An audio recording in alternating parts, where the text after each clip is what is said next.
Le lac Sept-Îles est un des plus beaux lacs du Québec. De l'extérieur, tout semble parfait. Par contre, sous l'eau, c'est une autre histoire. Depuis quelques années, la qualité de l'eau se détériore rapidement. Si rien ne change, le lac risque de suivre la tendance d'autres lacs du Québec, envahis par les plantes aquatiques et les cyanobactéries, rendant la baignade dangereuse, voire impossible. Il est urgent de comprendre ce qui se passe sous l'eau afin de préserver ce lieu unique pour les prochaines générations. Je suis allé à la rencontre de Roxane Tremblay, ingénieure en environnement, afin qu'elle nous fasse un bilan de santé du lac Sept-Îles. On parle d'une échelle trophique pour mesurer l'état de santé. Le processus naturel d'un lac va passer de ultra-oligotrophe à hyper-eutrophe. Entre les deux, on a 6 stades. Donc, dans un premier temps, au lac Sept-Îles, on a regardé avec les archives sédimentaires dans une fosse du lac quelle avait été son évolution de façon globale. On a vu que l'état global de santé du lac avait passé du premier stade au 3e stade. Par contre, si on regarde de façon locale, donc il y a des endroits qui localement montrent un état de santé meilleur que son état général. Puis il y a des endroits où l'état est beaucoup plus détérioré que son état général. On va être pratiquement en haut de l'échelle de détérioration, donc on va voir des états eutrophes. Sur une échelle de 6, nous sommes rendus à l'échelle de 5. J'ai compris dans l'étude de CIMA+, que sur l'échelle trophique, il y a 6 niveaux qui mesurent le vieillissement d'un lac. On est passé du niveau 1 à 3. Puis il y a certaines zones du lac qui sont même rendues au niveau 4 et 5 sur 6. Donc le lac est vraiment en danger puis il est temps de bouger rapidement. Au Québec, bien, on en voit des lacs qui sont rendus à la catégorie 6 sur l'échelle trophique. Ces lacs-là ne sont plus baignables. Les propriétés, bien, en fait, qui sont autour du lac ne peuvent pas en bénéficier. Il y a une perte de leur valeur. En parlant avec les ingénieurs qui nous partageaient des exemples de lacs qui ont atteint le niveau 6, ils parlaient du lac Saint-Augustin, où là maintenant la baignade est interdite, qu'il y a plus de plantes aquatiques, des cyanobactéries à répétition qui empêchent la baignade. Donc on ne veut pas se rendre là. On a vu avec les bioindicateurs que les affluents n'apportaient pas nécessairement plus de phosphore. Là, on s'est aperçu que c'était le brassage, le remaniement des sédiments dans la colonne d'eau qui était un facteur important. En fait, l'étude de CIMA a été faite par des ingénieurs spécialisés en environnement qui ont pris des mesures en 2020 et 2022 sur le lac, qui ont d'abord prouvé que le phosphore ne provient pas des affluents du lac. On est chanceux avec la réserve de Duchesnay qui nous côtoie, mais que la principale source de phosphore est vraiment le brassage du phosphore dans le fond de l'eau et les fosses septiques également. Ce que j'ai compris, c'est que le phosphore vient de 2 endroits, soit des rives à travers les fosses septiques ou les engrais qui s'écoulent dans le lac, ou qui provient du fond, le phosphore qui est accumulé dans le fond, mais qui est rebrassé par des embarcations motorisées, puis qui remonte à la surface et qui nourrit les algues, les bactéries, qui se transforment en cyanobactéries. Je suis allé à la rencontre de Guillaume, qui est spécialiste en environnement, pour mieux comprendre d'où provient le phosphore, qui est le principal ennemi du lac, et qu'est-ce qu'on peut faire pour mieux le contrôler. Une des sources historiques de phosphore, c'est l'accumulation du phosphore dans le fond du lac liée à la drave qui a eu lieu au début du siècle et dans le siècle passé. Donc, il y a une bonne couche de phosphore qui est là, qui ne bouge pas, tant qu'on n'y touche pas. Il y a nos engrais aussi qu'on utilise pour faire nos jardins, pour des fois engraisser nos pelouses. Il y a également les fosses septiques, un facteur important. Si on a des fosses septiques qui ne sont pas à jour, qui sont désuètes, c'est sûr que ça libère énormément de phosphore. Le phosphore qui est au fond du lac, lui, il n'est pas dommageable. C'est le rebrassage, je pense, qui va créer les dommages. C'est ça, exactement.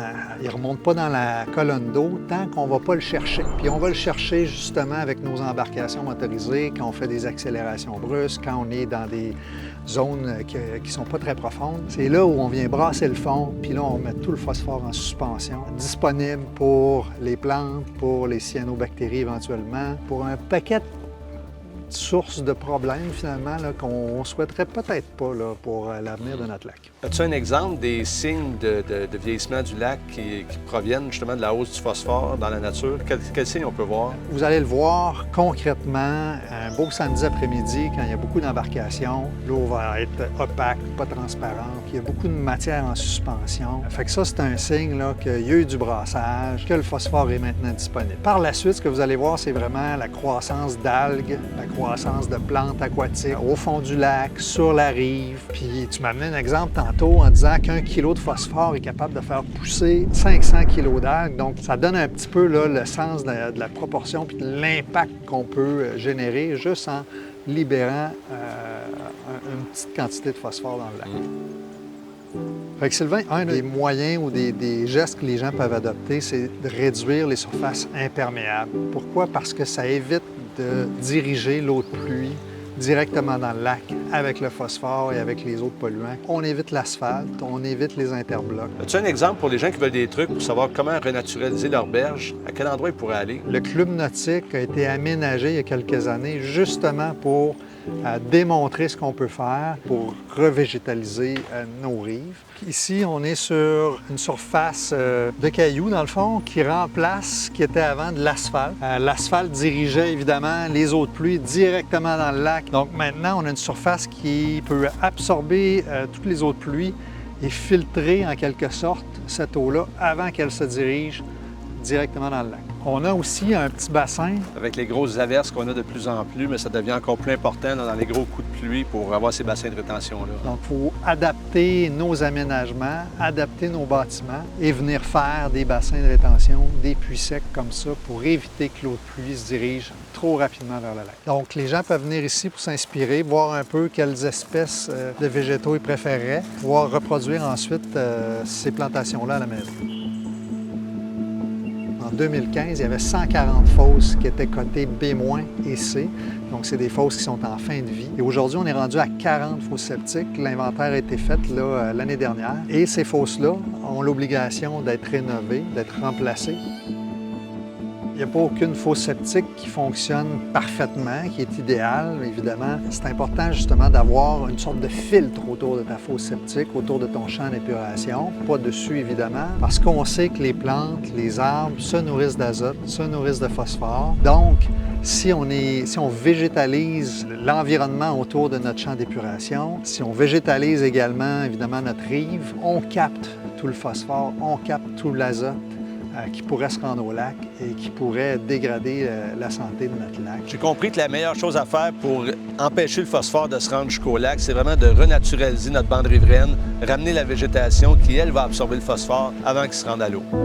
Je suis allé rencontrer Simon, qui est ingénieur et qui a analysé plusieurs études faites au Minnesota et au Québec pour mesurer l'impact des vagues des bateaux de wake surf. Alors, on s'est concentré sur à peu près 5 études qui ont été publiées en 2014 et 2022. La première, c'est celle qui a été effectuée par Terra Vigilis, qui ont installé des caméras à différentes profondeurs avec des fanions pour être capable de venir vérifier jusqu'à quelle profondeur, finalement, la colonne d'eau se trouvait à être affectée. Et eux, la conclusion à laquelle ils sont arrivés, c'est que la colonne d'eau est affectée sur au moins 26 pieds. Alors, on parle de pratiquement 8 mètres, là, où l'eau se fait déranger quand un bateau de wake, finalement, se trouve à passer. Eux aussi ont procédé à des échantillonnages. Ils étaient, je pense, à 20 pieds de profondeur. Ils ont commencé par prendre un échantillon d'eau. Ensuite de ça, ils ont fait passer un bateau en mode wake, aller-retour, une seule fois. Et ils ont attendu quelques minutes avant de reprendre un autre échantillon. Et quand ils ont comparé la concentration en phosphore de ces deux passages-là, ils se sont rendus compte que la concentration avait augmenté de 25 %, et ce pour un seul passage de bateau. Un bateau de wake en tant que tel, le poids est distribué de façon à ce que le derrière du bateau s'enfonce dans l'eau. Alors, le bateau, on est capable d'observer qu'il a un angle qui est facilement entre 30 et 45 degrés. Et évidemment, le propulseur du bateau, elle projette de l'eau, mais cette projection d'eau-là n'est plus à l'horizontale. Elle a une composante verticale. Et ce qui est démontré dans les études présentement, c'est que si la profondeur n'est pas là, il va y avoir un impact sur la remise en suspension là, des sédiments. La manière dont le comité environnement s'y est pris finalement pour en arriver à une recommandation, il y a différentes études effectivement qui ont été publiées. Certaines parlent de 300 mètres, certaines parlent de 150 mètres. Alors, si on voulait être conservateur, on dirait, bon, OK, on va appliquer 300 mètres. Mais le problème, c'est qu'au lac Sept-Îles, si on applique 300 mètres, étant donné la configuration du lac qui est quand même relativement petite et le fait qu'il y a beaucoup d'îles, ce que ça signifie, c'est que le wake ne peut plus être pratiqué parce qu'il n'y a pas d'espace suffisant pour être capable de faire ça. Notre interprétation des autres études fait en sorte qu'à 150 mètres ou 500 pieds, on n'a probablement pas une atténuation qui est suffisante pour être capable de mitiger les impacts. Alors, ce qu'on a recommandé finalement au conseil d'administration de l'APLSI, c'est une distance de 200 mètres des rives avec un minimum de 25 pieds de profondeur pour être capable d'encadrer tout ça. Les études sont claires. Pour limiter le brassage du phosphore, c'est nos comportements en embarcation motorisée qu'il faut modifier. Le lac Sept-Îles est très petit, peu profond, donc c'est important de respecter les cartes de navigation et les limites par les bouées. En résumé, l'ennemi numéro 1 du lac, c'est le phosphore, qui provient soit des rives, soit du brassage du fond. Puis ce qu'on peut faire pour le contrôler ou le diminuer, c'est de renaturaliser nos rives et ensuite, en bateau, de respecter les cartes de navigation.